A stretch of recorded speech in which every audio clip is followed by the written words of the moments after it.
In this video, I will show you how to export Evernote notes to Google Drive. The process involves exporting your Evernote notes as a PDF file and then uploading that file to Google Drive. Start by opening your Evernote desktop app. If you don't have the desktop app, download it from the official Evernote website. Once the app is open, click on the Notes option on the left side of your screen to see all your notes.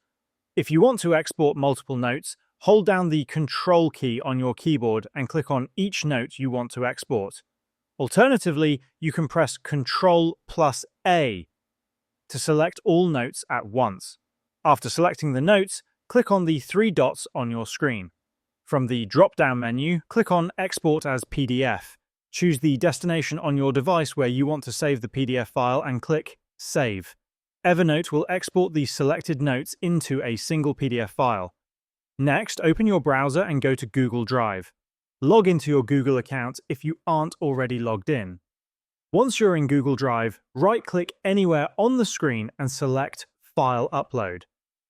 Navigate to the location where you saved the PDF file, select it, and click Open. The PDF file will be uploaded to Google Drive. Once the upload is complete, you can double-click on the file to open it. All your Evernote notes will be saved in the PDF file, and you can view them directly in Google Drive.